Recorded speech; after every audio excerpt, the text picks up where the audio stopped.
नमस्कार मित्रों, Naresh IAS academy digital platform पर आपका स्वागत है। सामान्य अध्ययन क्वेश्चन पेपर 1 आईएएस मुख्य परीक्षा के लिए आज हम डिस्कस करेंगे विश्व के इतिहास से तीसरा टॉपिक। दो टॉपिक हम पहले ही डिस्कस कर चुके हैं और आप जानते हैं कि जीएस पेपर 1 को 20 वीडियो के माध्यम से टॉपिक वाइज पूरा डिस्कस किया जाएगा।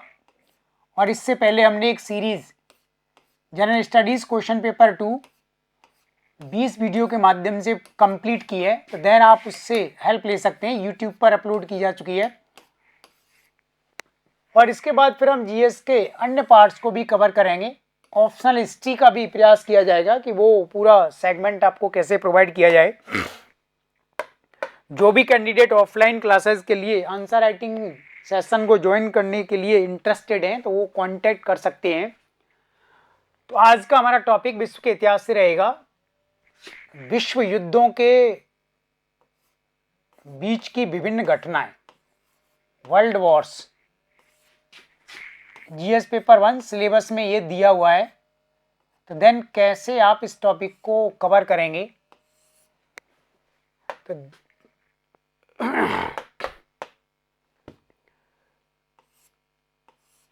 तो देन विश्व युद्ध प्रथम,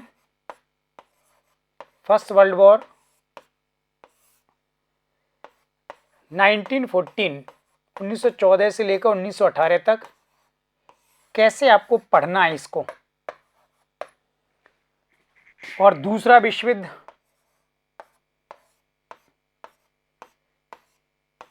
द्वितीय विश्व युद्ध 1939 से लेकर 1945 तक, और इसको आप किस तरीके से कवर करेंगे। ये हमारा आज का टॉपिक रहेगा, राइट।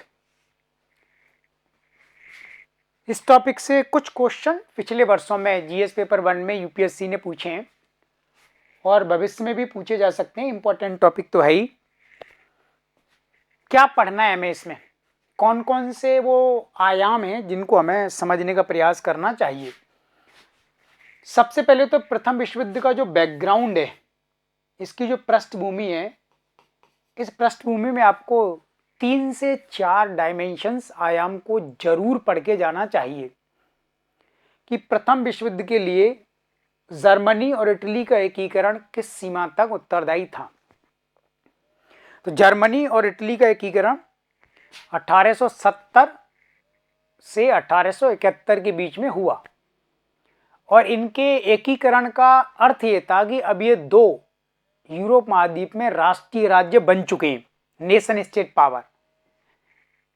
अब इसका अर्थ ये निकाला गया कि राष्ट्रीय राज्य बन गए हैं, तो देन अब ये यूरोप महाद्वीप में और यूरोप के बाहर अफ्रीका महाद्वीप और दुनिया के अन्य क्षेत्रों में उपनिवेशों में अब इनको भी हिस्सा चाहिए।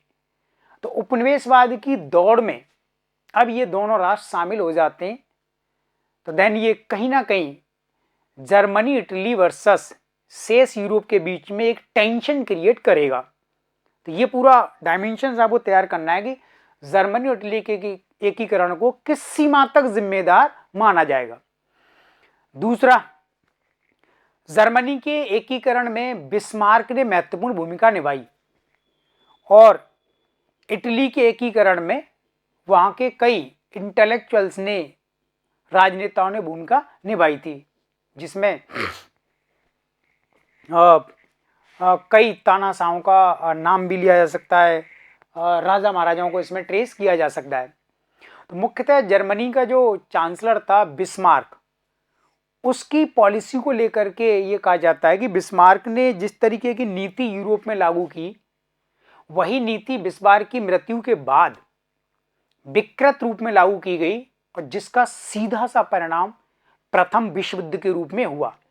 तो इस स्टेटमेंट को भी हमें कवर करना है कि बिस्मार्क की नीति कहां तक उत्तरदायी थी इसके लिए।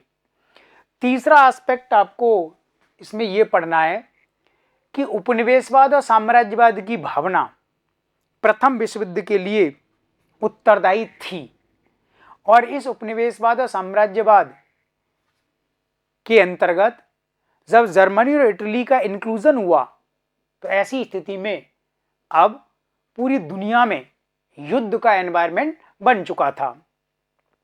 फिर आपको यह भी पढ़ना है कि राष्ट्रीय राज्यों का जो उदय हुआ है प्रथम विश्व युद्ध से पहले, तो राष्ट्रीय राज्यों के उदय ने किस प्रकार दुनिया में प्रभुत्ववादी सोच, डोमिनेंस, प्रसारवादी विचारधारा और दुनिया के संसाधनों पर एकाधिकार की भावना को फैलाया, और जिसका परिणाम सीधे तौर पर प्रथम विश्व युद्ध के रूप में हमें नजर आता है। और जब राष्ट्रीय राज्यों ने अपनी राजनीतिक और आर्थिक ताकत का प्रयोग अपने प्रभुत्व सर्वोच्चता को बनाए रखने के लिए किया, तो इसके लिए फिर उन्होंने सेना के गठन पर बल दिया, शस्त्रों के निर्माण पर बल दिया, सैनिक संधियां की गईं, गुप्त संधियां की गईं, संगठन बने और बहुत सारे सैनिक संगठन, मिलिट्री ब्लॉक्स बनाए गए। तो ये पूरा बैकग्राउंड जब आप पढ़ लेंगे तब आप प्रथम विश्व युद्ध में एंटर कर जाएंगे। फिर आपको ये पढ़ना है कि प्रथम विश्व युद्ध जब हुआ तो इसमें एक तरफ ऑस्ट्रिया जर्मनी है, इटली भी शुरुआत में था लेकिन बाद में इटली हट जाता है, और दूसरी तरफ ब्रिटेन है, फ्रांस है और अन्य कंट्रीज हैं। तो ये दो ब्लॉक बन जाते हैं, एक्सिस पावर्स बनाम द मित्र राष्ट्रों का। तो ये जो ध्रुवीकरण जो हुआ है, जो दो गुट बने, तो क्या इनमें केवल विचारधारा के ही संघर्ष थे या फिर विचारधारा के अलावा इनके आर्थिक और सांस्कृतिक जो भिन्नताएं थीं वे भी कहीं ना कहीं इसके लिए उत्तरदायी थी। तो इन जो गुटों के बारे में भी कभी क्वेश्चन पूछा जा सकता है, तो उसको आप थोड़ा सा देखेंगे कि केवल अगर विचारधारात्मक संघर्ष होता तो उसको सुलझा लिया जाता बायलैटरल टॉक्स के थ्रू या इंटरनेशनल प्लेटफॉर्म बना करके उस समय, लेकिन केवल विचारधारा की बात नहीं थी। इसमें दुनिया पर जो एकाधिकार की प्रवृत्ति बढ़ रही थी, दुनिया में सबको अपना अधिकार चाहिए ज्यादा से ज्यादा, तो उसका समाधान बातचीत से नहीं हो सकता था। उसके लिए तो फिर आपको युद्ध के मैदान में जाना ही था। तो एक एस्पेक्ट इसका ये भी है।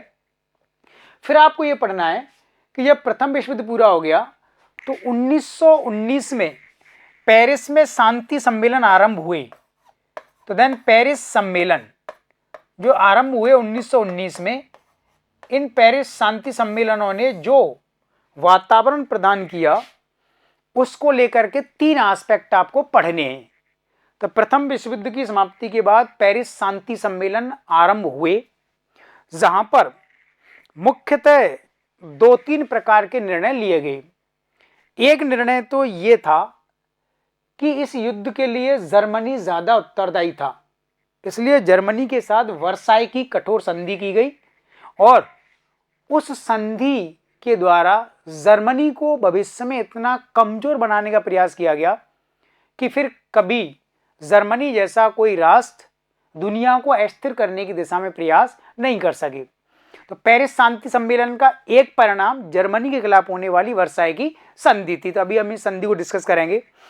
और दूसरा, इस पेरिस शांति सम्मेलन में निर्णय लिया गया कि कोई ऐसा एक अंतर्राष्ट्रीय मंच होना चाहिए जो दुनिया के विभिन्न राष्ट्रों के बीच में मध्यस्थता कर सके, उनके राजनीतिक आर्थिक मामलों को सुलझा सके। तो पेरिस शांति सम्मेलन के द्वारा ही राष्ट्र संघ, लीग ऑफ नेशन की स्थापना का डिसीजन लिया गया। तो राष्ट्र संघ बना। और तीसरा यह था कि अब जो दुनिया के राष्ट्र हैं उनमें जो लोकतांत्रिक सरकारें हैं, इन लोकतांत्रिक सरकारों के समक्ष जो चुनौतियां उपस्थित हुई हैं उनका समाधान कैसे किया जाए। जैसे लोकतांत्रिक सरकारों के सामने चुनौती ये आने वाली है कि जर्मनी, इटली और दुनिया के विभिन्न देशों में तानाशाही ताकतें बनेंगी। जैसे जर्मनी में नाजीवाद का विकास होगा हिटलर के अधीन, इटली में फासिस्ट विचारधारा फासीवाद, और जापान में और दुनिया के विभिन्न देशों में इस प्रकार की तानाशाही ताकतों का विकास होगा। जबकि ब्रिटेन में, फ्रांस में और दुनिया के विभिन्न देशों में लोकतांत्रिक सरकारें स्थापित हो चुकी हैं। तो लोकतांत्रिक सरकारें अपने नागरिकों के सामाजिक आर्थिक विकास के लिए प्रतिबद्ध हैं, लेकिन जर्मनी, इटली के जो तानाशाह हैं वे दोबारा से दुनिया को अस्थिर करने का प्रयास करेंगे भविष्य में। तो निश्चित रूप से पेरिस शांति सम्मेलन पर आपको यह सवाल उठाना होगा, क्या इस सम्मेलन में भविष्य की समस्याओं का ईमानदारी से समाधान ढूंढने का प्रयास किया गया, या फिर इसमें एक विरोधाभास था? विरोधाभास था, क्योंकि जर्मनी के प्रति जो वर्साई की संधि की गई, उस वर्साई की संधि में ब्रिटेन और फ्रांस के, मुख्यतः फ्रांस के अपने निजी स्वार्थ और हित छिपे हुए थे, क्योंकि फ्रांस को और ब्रिटेन को यूरोप महाद्वीप में दोबारा से अपने डोमिनेंस को प्राप्त करना था। और दूसरी तरफ उन्होंने राष्ट्रसंघ बना दिया। तो राष्ट्रसंघ बनाया, लेकिन राष्ट्रसंघ को इन्होंने अपने फायदे के लिए यूज किया, ब्रिटेन, फ्रांस और बाद में अमेरिका ने मिलकर के। तो ये अपने आप में विरोधाभास हो गया कि राष्ट्रसंघ शांति सुरक्षा बनाए रखने के लिए प्रयास करेगा, लेकिन जर्मनी के खिलाफ जो हमने कठोर शर्तें लगाई हैं वर्साई की संधि में, उन कठोर शर्तों से जर्मनी और जर्मनी की जनता संतुष्ट नहीं थी। तो ऐसी स्थिति में वे उसका रिपल्सन जरूर करेंगे, इसका विरोध अवश्य करेंगे। तो निश्चित रूप से एक विरोधाभास था कि शांति सुरक्षा कभी भी स्थापित नहीं हो सकती किसी एक राष्ट्र के प्रति कठोर अन्याय अगर किया जाएगा तो। अगर न्याय किया जाता, न्याय संगत निर्णय अगर लिए गए होते पेरिस शांति सम्मेलन में, तो 20 साल के बाद ही दूसरा विश्व युद्ध नहीं होता। इसलिए पर आपको ये पढ़ना है इसमें कि राष्ट्रसंघ क्यों बना, राष्ट्रसंघ असफल क्यों हो गया, वर्साई की संधि को या जर्मनी को ही दोनों विश्व युद्धों के लिए जिम्मेदार क्यों माना जाएगा।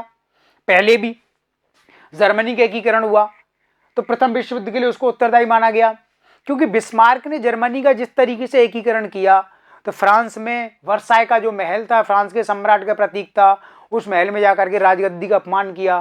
तो फ्रांस और फ्रांस की जनता में ये बदले की भावना उसमें विकसित हो गई थी कि जर्मनी के खिलाफ हमें कठोर अपमानजनक व्यवहार करना है। तो वो बदला पूरा हो गया वर्साई की संधि के द्वारा। अब वर्साई की संधि से जर्मनी का अपमान हो गया, अब जर्मनी फ्रांस से बदला लेना चाहता है, इसलिए दूसरा विश्व युद्ध हो जाएगा। तो कहीं ना कहीं जर्मनी एक सीमा तक उत्तरदायी है, फ्रांस और ब्रिटेन और उनके सहयोगी देश भी दूसरी सीमा के लिए उत्तरदायी हैं, क्योंकि केवल जर्मनी को उत्तरदायी हम नहीं मान सकते। जर्मनी के अगेंस्ट जिस दुर्भावना से कार्य किया गया यूरोप महाद्वीप में फ्रांस के द्वारा, वो उतना ही बराबर का भागीदार इसके लिए माना जाएगा। तो वर्साई की संधि जर्मनी के प्रति की गई, ये दूसरे विश्व युद्ध के लिए कितनी उत्तरदायी थी?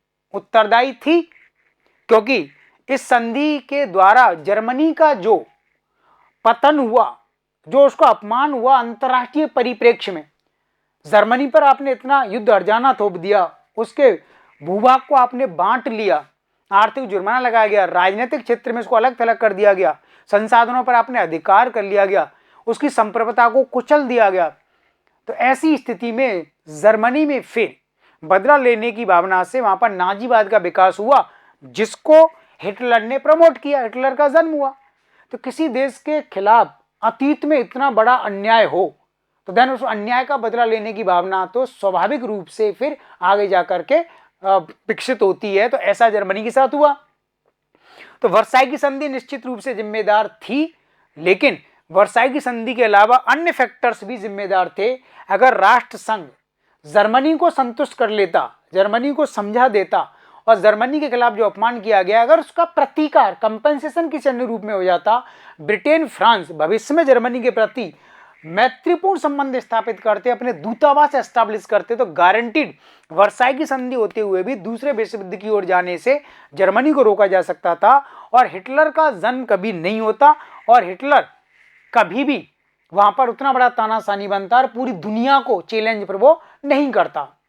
इस तरीके से आपको देखना है कि दो विश्व युद्धों के बीच की दुनिया है क्या?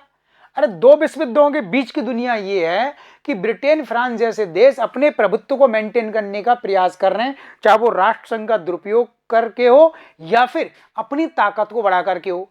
और जिन देशों के प्रति अन्याय हुआ है वे देश भविष्य में बदला लेने की भावना से धीरे धीरे शक्ति और ताकत प्राप्त करने का प्रयास कर रहे हैं। तो दो विश्व युद्धों के बीच का एक परिदृश्य ये है। दूसरा, इसी परिदृश्य में इन देशों ने अपने नागरिकों के सामाजिक आर्थिक कल्याण की ओर ध्यान कम दिया। महिलाओं, बच्चों, बुजुर्गों और कमजोर वर्गों के कल्याण को नजरअंदाज किया गया। इसलिए इन देशों का जो सामाजिक आर्थिक सूचकांक है वो बेहद कमजोर था इस स्थिति में, क्योंकि सभी देश अपने अपने हितों को मेंटेन करने के लिए काम कर रहे थे और सामाजिक आर्थिक क्षेत्र को नजरअंदाज किया गया है। और यही कारण है कि जब लोकतांत्रिक सरकारें इस फेज में काम कर रही थी तो लोकतांत्रिक सरकारों के सामने सवाल पैदा हो गया, क्या हमें राजनीतिक और सैनिक क्षेत्र में अपने प्रभुत्व को बनाए रखना है या फिर अपने नागरिकों के कल्याण के लिए भी काम करना है। दोनों क्षेत्र में काम करना था, लेकिन नागरिक कल्याण के लिए काम करने में जो संसाधन चाहिए थे उन संसाधनों का यूज इन्होंने सशस्त्रीकरण में, सेना के ऑर्गेनाइजेशन में, वेपनाइजेशन में किया है। तो इसलिए लोकतांत्रिक सरकारों के सामने कई प्रकार की चुनौतियां उसमें उत्पन्न हो जाती हैं। कल्याण की समस्या, इन तानाशाही ताकतों से लड़ने की समस्या, कल्याण और लोकतांत्रिक देशों में संविधान बनाना, संविधान के मूल्यों को लागू करने की समस्या, अपने नागरिकों को राजनीतिक अधिकार, सिविल अधिकार, मूल अधिकार प्रदान करना, समाज के मोबिलाइजेशन, रिसोर्सेज का यूटिलाइजेशन। तो लोकतांत्रिक सरकारें जब बनती हैं तो उनका मुख्य उद्देश्य ये होता है कि आपको अपनी जनता के हितों के लिए काम करना है, लेकिन ये सरकारें ऐसा नहीं कर पाई। ठीक है, तो ये डायमेंशन आपको दोनों विश्व युद्ध के बीच के पढ़ करके जाना है। फिर आपको पढ़ना है दूसरा विश्व युद्ध हुआ, जर्मनी ने पोलैंड पर आक्रमण किया 1 सितंबर 1939 को और इसके माध्यम से दूसरा विश्व युद्ध आरंभ हो गया। तो दूसरे विश्व युद्ध का भी दृश्य लगभग वही है, सैनिक गुटबंदी, गुप्त संधियां हुई, ब्लॉक बन जाते हैं, धुरी राष्ट्र, मित्र राष्ट्रों का संगठन, लगभग वही कारण है। सिंपली बदले की भावना इसमें हमें नजर आती है कि जर्मनी ने पहले फ्रांस का अपमान किया एकीकरण के दौरान, और प्रथम विश्व युद्ध के बाद फ्रांस ने जर्मनी का अपमान कर दिया वर्साई की संधि के द्वारा, और अब वर्साई की संधि को अपने खिलाफ अन्याय माना हिटलर ने, तो देन फिर से उसने दूसरे विश्व युद्ध में पूरी दुनिया को खींच लिया। तो दूसरे विश्व युद्ध का जो भौगोलिक स्वरूप है, राजनीतिक संदर्भ ज्यादा बड़ा है, व्यापक है, ये ज्यादा विनाशकारी है, इसको हम पूर्ण युद्ध कह सकते हैं, क्योंकि दुनिया का कोई ऐसा देश नहीं था जो प्रत्यक्ष और अप्रत्यक्ष रूप से दूसरे विश्व युद्ध से नहीं जुड़ा हो। यानी भारत जैसे देशों के लिए भी एक बहुत बड़ी समस्या हो जाती है कि दूसरे विश्व युद्ध का समर्थन किया जाए या फिर ना किया जाए। तो मॉडर्न हिस्ट्री वाले सेक्शन में हमने वहां पर ये बहुत डिटेल में डिस्कस किया है। तो आपको ये पढ़ करके जाना है कि दूसरे विश्व युद्ध के क्या व्यापक परिणाम हुए। सबसे पहले दूसरे विश्व युद्ध ने पहले के राष्ट्र संघ को समाप्त कर दिया और उसके स्थान पर यूएनओ की स्थापना की 1945 में। अर्थात हमें दुनिया को अब तीसरे विश्व युद्ध से बचाना है, एक ऐसा शक्तिशाली संगठन होना चाहिए जो तीसरे विश्व युद्ध की संभावना को खारिज कर सके। तो संयुक्त राष्ट्र संघ की स्थापना दूसरे विश्व युद्ध का एक परिणाम थी। दूसरा, दूसरे विश्व युद्ध के बाद तुरंत ही शीत युद्ध का आरंभ हुआ, यानी पूंजीवादी विचारधारा जिसका नेतृत्व अमेरिका, ब्रिटेन ने किया, और उसको काउंटर करने के लिए साम्यवादी विचारधारा जिसका नेतृत्व रूस ने किया। तो शीत युद्ध का आरंभ इसका एक दूसरा परिणाम था। और तीसरा इसका परिणाम था सोवियत संघ का डेवलपमेंट, ग्रेजुअल डेवलपमेंट, यानी रूस ने अपने साथ 14 देशों को मिला करके एक यूएसएसआर बनाया, यूनाइटेड स्टेट्स ऑफ सोवियत रसिया। तो ऐसी स्थिति में फिर दुनिया के कमजोर, पिछड़े, विकासशील राष्ट्रों के लिए एक बड़ी भारी चुनौती उत्पन्न हो जाती है। तो भारत ऐसे देशों का नेतृत्व कर रहा था, जो भारत तुरंत अभी 1947 में आजाद हुआ है। तो भारत ने ऐसे देशों का संगठन बना करके गुटनिरपेक्ष एक संगठन बनाया। तो गुटनिरपेक्षता की राजनीति का विकास भी दूसरे विश्व युद्ध का परिणाम मानी जाती है। और दूसरे विश्व युद्ध ने उस संभावना को तलाश लिया कि तीसरा विश्व युद्ध अगर आपको रोकना है तो हमें उपनिवेशवाद, साम्राज्यवाद को छोड़ना होगा। तो दुनिया के जिन देशों ने कॉलोनीज बना रखी थी, उपनिवेशों को छोड़ने का आदेश दिया यूएन के माध्यम से, उपनिवेशवाद, साम्राज्यवाद की भावना समाप्त होती है। रंग भेद की नीति को छोड़ा गया है और विकसित राष्ट्रों के दृष्टिकोण में इस समय बुनियादी परिवर्तन आता है। तो ये कुछ परिणाम आपको दूसरे विश्व युद्ध के बताने, राजनीतिक क्षेत्र में, आर्थिक क्षेत्र में, सामाजिक क्षेत्र में। आर्थिक क्षेत्र में आपको मेनली ये पढ़ करके जाना है कि दूसरे विश्व युद्ध के दौरान जो दुनिया डिस्टर्ब हो गई थी, अर्थव्यवस्थाएं कोलैप्स कर गई थी, दोबारा से संसार को मेंटेन करने के लिए आर्थिक संसाधन चाहिए, वो एक रोड मैप चाहिए। तो उसके लिए अमेरिका के ब्रेटन वुड्स शहर में एक सम्मेलन हुआ और इस ब्रेटन वुड्स शहर में सम्मेलन के बाद विश्व बैंक और अंतर्राष्ट्रीय मुद्रा कोष को बनाए जाने का फैसला किया गया। तो विश्व बैंक दुनिया में विकसित और विकासशील देशों के मध्य डेवलपमेंट को बढ़ाने के लिए मुख्यतः विकासशील राष्ट्रों को ऐसे संसाधन प्रदान किए जाएं जिससे वहां पर सामाजिक आर्थिक विकास हो सके। और अंतर्राष्ट्रीय मुद्रा कोष ने अंतर्राष्ट्रीय स्तर पर व्यापार को बढ़ाने के लिए भुगतान संतुलन की समस्या के समाधान के लिए कार्य करना आरंभ किया। तो विश्व बैंक और अंतर्राष्ट्रीय मुद्रा कोष ये दोनों आर्थिक क्षेत्र में दूसरे विश्व युद्ध के सबसे बड़े परिणाम के तौर पर देखे जाते हैं। इस तरीके से आप विश्व युद्ध वाले टॉपिक को पढ़ करके जाएंगे कि प्रथम विश्व युद्ध से पहले का बैकग्राउंड क्या था, दोनों विश्व युद्ध के बीच की स्थिति क्या है, क्या ईमानदारी से समस्याओं का समाधान ढूंढने का प्रयास किया गया या नहीं किया गया, और दूसरे विश्व युद्ध के बाद का सिनेरियो फिर क्या था। ठीक है, धन्यवाद।